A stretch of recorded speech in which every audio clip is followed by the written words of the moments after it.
Сәлем баршаға, қалайсыздар? Бүгін күйеуіміз екеуміз мәнті пісіреміз деп керек заттарын бәрін дайындап, пияз, укроп қостық.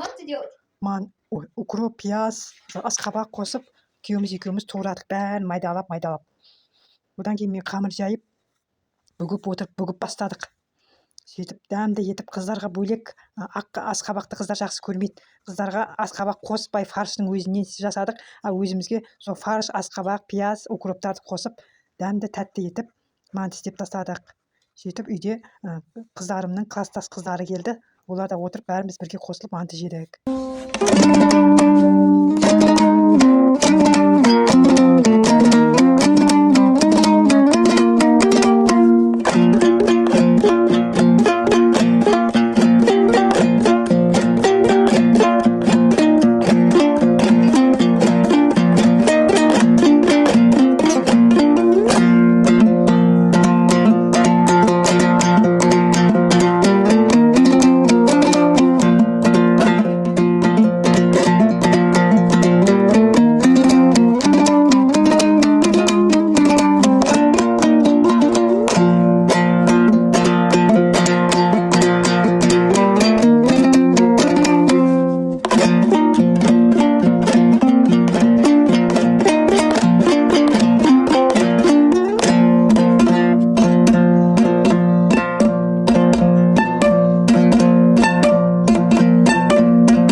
Бұл жай ғана төрт қабырға емес.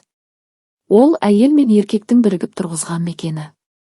Бірақ сол үйдің ішінде кім не істейді, кімнің міндеті не, кімнің құқығы бар, осы сұраққа келгенде көп отбасы шатасып жатады. Бірі әйел үйде отыруы керек дейді. Енді бірі еркек бәріне жауапты дейді. Бірақ шындық мынада. Екеуі де серіктес.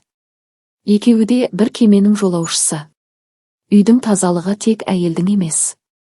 Баланың тәрбиесі тек ананың емес. Ақшаның табысы тек еркектің емес. Әйелдің дауысы ас үйде ғана естілмейді. Еркектің қадірі тек ақша табумен өлшенбейді. Әйел де шаршайды.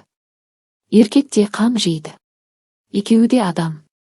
Екеуі де бір-бірінің айнасы. Бақытты отбасы міндет бөлісіп құқық сыйлаған жерде ғана қалыптасады. Өктемдік жүрген жерде үнсіздік, ал сыйластық жүрген жерде тыныштық орнайды.